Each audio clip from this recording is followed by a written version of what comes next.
Students, welcome to Nios education point. तो जैसा कि आपने देखा थंबनेल में कि आज हम लोग सॉल्व TMA साइकोलॉजी का जिसका कोड है 328, तो आज हम लोग उसका TMA डिस्कस करने वाले हैं। तो चलिए शुरू करते हैं। तो ये है हम लोग का TMA का ये साइकोलॉजी का क्वेश्चन। तो इसमें क्वेश्चन नंबर 1 में हम लोगों ने बी चूज किया है। वो है psychologists use a variety of tools to collect relevant data such as questionnaires and interviews, schedules, psychometry tests, and projective tests. Explain how psychometry tests differ from projective tests. So इसका answer यहाँ पर है, आप लोग copy pen निकाल के लिख सकते हैं। Psychometric test are objective standardized measures of specific psychological construction such as intelligence, personality, and achievement. They are designed to be reliable and valid, meaning that they consistently measure what they are supposed to measure and that the result can be compared across individuals and across time. They usually involve multiple choice or true-false questions and are often scored in the quantitative manner. Projective tests, on the other hand, are unstructured measures that are designed to elicit unconscious thought, feelings, and motives. They typically involve the use of ambiguous or open-ended stimuli, such as ink blots or pictures, and are interpreted by trained professionals who use their own subjective judgments to infer the examinee's underlying psychological characteristic. They are not reliable and valid as a psychometric test, but they can provide a rich source of information about the individual's subjective experience. Examples of projective tests are Rorschach in blot test and thematic apperception test TAT। तो हम लोग का question number 1 complete हो गया। तो चलिए हम लोग क्वेश्चन नंबर 2 में चलते हैं। क्वेश्चन नंबर 2 में हम लोगों ने ए चूज किया है। वो है human possesses different sense organs which help us collect information from the external world. Similarly, when you are eating any kind of food, which sense are working in the foreground? Explain. इसका answer है when we eat food, several of our senses are working in the foreground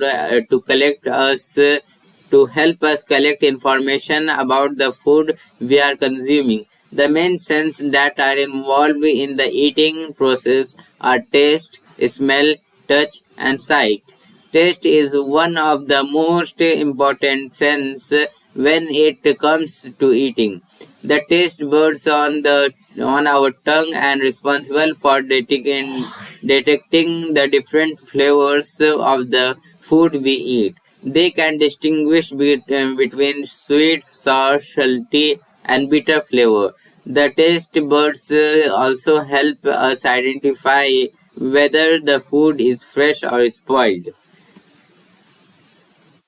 Smell is the only also an important sense when it comes to eating. The olfactory receptor is in our nose help us detect the different aromas of the food we eat. The smell of food can greatly influence our perception of taste as our brain associates certain smells which specify specific flavors. For example, the smell of baking bread can make us crave a warm, fresh loaf. Touch is also an important sense when it comes to eating. The texture of food can greatly influence our perception of taste. For example, the smooth, creamy texture can be perceived as a rich and indulgent, while a crunchy texture can be perceived as refreshing and satisfying. The sense of touch also help us detect whether the food is hot or cold, which can affect our perception of taste. Sight. Sight is also an important sense when it comes to eating. The appearance of food can greatly influence our perception of taste. For example, a colorful and visual appealing dish can make us more excited to eat it.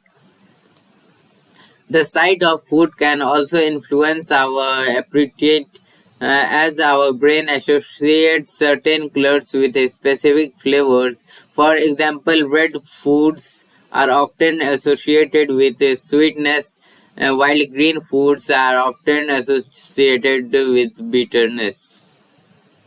In conclusion, when we eat food, our senses of taste, smell, touch, and sight work together to help us collect information about the food we are consuming. They influence our perception of taste, texture, and appearance and help us determine whether the food is fresh and safe or to eat.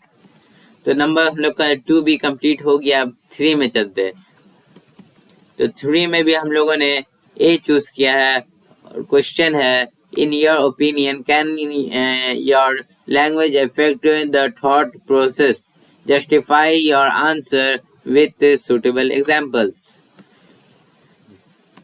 Yes, our language can affect our thought process. One example of this is the concept of linguistic relativity, also known as the Sapir-Whorf hypothesis, which suggests that the language we use can shape the way of think about the perceive the world. For example, research has shown that speakers of languages that have distinct words for different colors, such as English and Japanese, are better at differentiating between two similar colors than speakers of language that do not have distinct color words, such as Himba language of Namibia. Another example of the language that are more specific in the way that express time, such as Mandarin speakers may be more precise and better at keeping track of time than speakers of language that are less specific, such as English. In addition, studies have shown that people who speak more than one language are better at multitasking, focusing attention, and solving problems than monolinguals. This is because they are able to switch between different languages and different thoughts patterns more easily. In summary, our language can shape the way we think, perceive the world, and can also affect our cognitive abilities. तो हम लोग का question number 3 भी हो गया है. तो चलिए हम लोग क्वेश्चन नंबर 4 में चलते हैं. क्वेश्चन नंबर 4 में हम लोगों ने चूज किया है ए. वो है there are multiple factors of intelligence. Identify and give example for each factor from your daily life. So इसका आंसर है Intelligence is a complex and multifaceted concept that can be broken down into several different factors. Some of the most commonly recognized factors of intelligence include number one, crystallized intelligence. This refers to the knowledge and skill that a person has accumulated over time through experience and education. While an example of this in daily life would be a doctor who has a deep understanding of medical procedure and treatment due to years of education and training. Number two, fluid intelligence. This refers to a person's ability to think abstractly, solve problems, and reason logically. An example of this in daily life would be a computer programmer who is able to quickly troubleshoot and fix complex coding issue. Number three is emotional intelligence. This refers to the person's ability to understand and manage their own emotions as well as the emotions of others. An example of the daily life would be a manager who is able to effectively communicate with the motivate the team members. Number four, creativity. This refers to a person's ability to come up with new and innovative ideas. An example of this in daily life would be an artist who is able to create unique and striking pieces of art.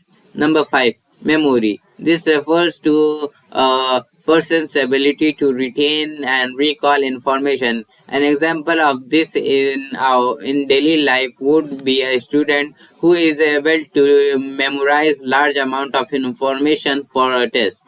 Number 6. Processing speed. This refers to a person's ability to quickly and efficiently process information. An example of this in daily life would be a stock trader who is able to quick analyze and make a decision based on the market data. Overall, intelligence is a complex and multifaceted concept that is influenced by many different factors. Each individual may have strength and weakness in different areas of intelligence, and it is important to recognize and develop these strengths in order to achieve personal and professional success. तो हम लोग का question number 4 भी हो गया है। तो चलिए हम लोग क्वेश्चन नंबर 5 में चलते हैं। क्वेश्चन नंबर 5 में हम लोगों ने बी चूज किया है। वो है individual development is unique but there are certain principles of development which can observe in human beings. Describe principles of development using examples. Explain the importance of these principles and their applications in our world. तो इसका answer है there are several principles of development that can be observed in human beings, including number 1, continuity. Development occurs in the continuous and orderly fashion with each stage building on the previous one. For example, a baby learns to sit up before they learn to crawl, and they learn to crawl before they learn to walk. Number 2, nature versus nurture. Development is influenced by both genetic factors, nature, and environmental factors, nurture. For example, a child's height is largely determined by their genetic makeup, but their overall health and nutrition can also play a role. Number 3, multidirectionality. Development can take different paths and can be affected by multiple factors.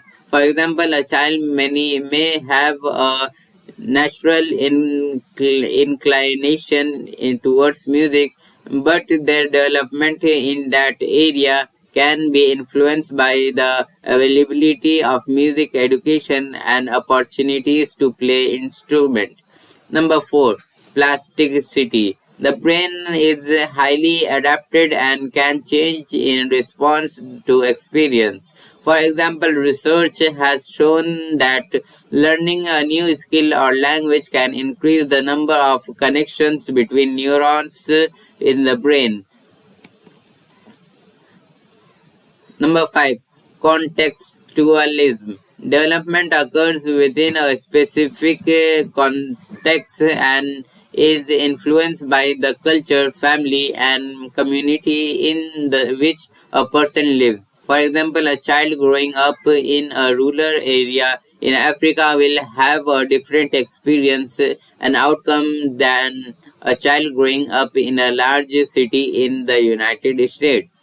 These principles are important because they help us understand how and why individuals develop the way they do. By understanding the principles of development, we can create better educational and social programs and interventions to support healthy development for all individuals.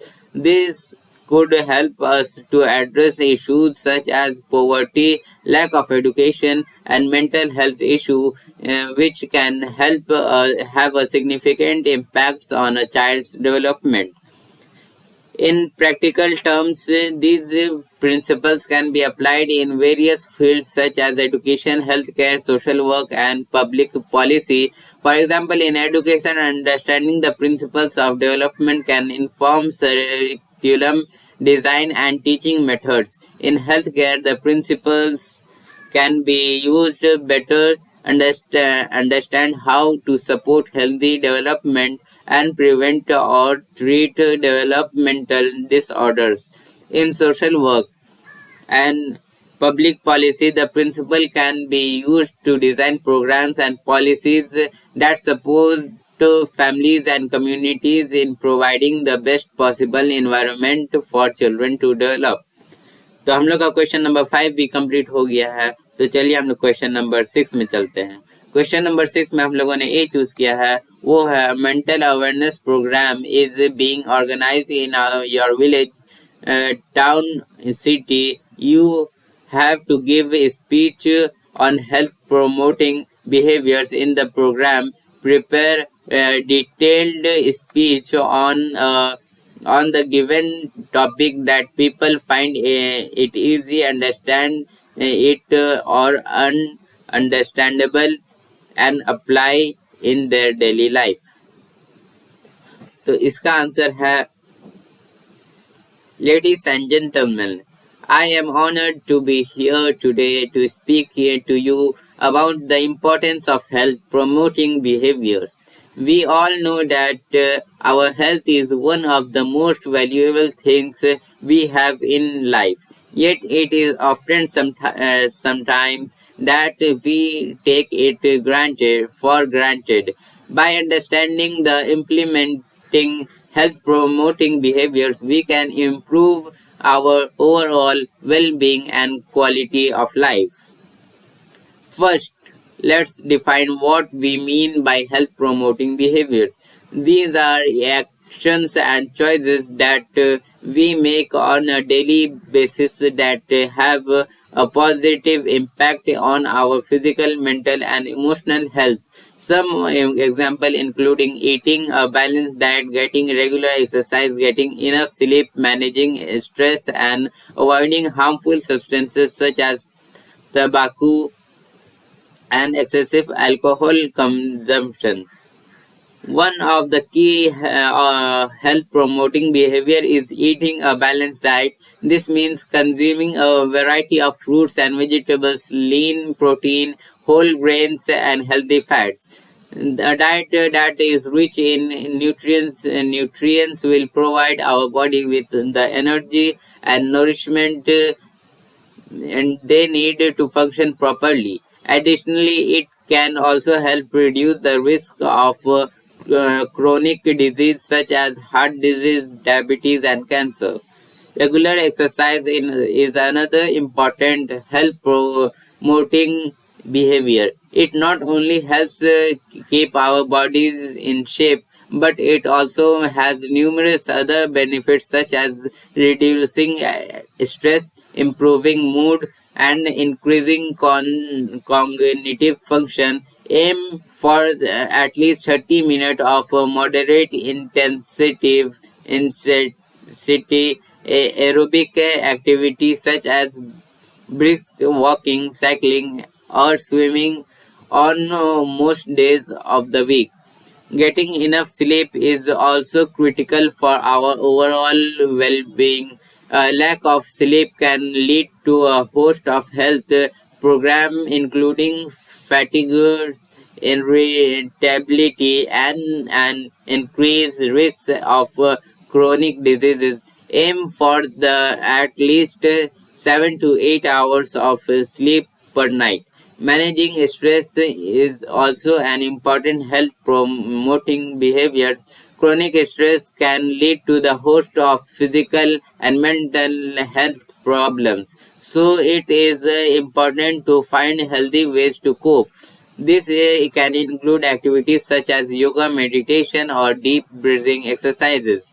Finally, avoiding harmful substances such as tobacco and excessive alcohol consumption is critical for maintaining good health.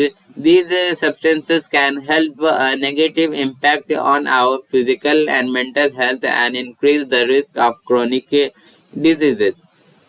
In conclusion, health promoting behaviors are the actions and choices we make on a daily basis that have a positive impact on our physical, mental, and emotional health. By understanding the implement these behaviors, we can improve our overall well-being and quality of life. I encourage all of you to make a conclusion conscious effort to incorporate these behaviors into your daily routine. Thank you. तो हम लोग का TMA solve खत्म होता है. हम लोग यहाँ पर वीडियो खत्म कर सकते हैं. अगर अच्छा लगा तो लाइक कीजिए और सब्सक्राइब कीजिए, क्योंकि अभी बहुत सारा सॉल्व TMA आना बाकी है, और ये अपने दोस्तों के साथ भी शेयर कीजिए. तो चलिए, बाय.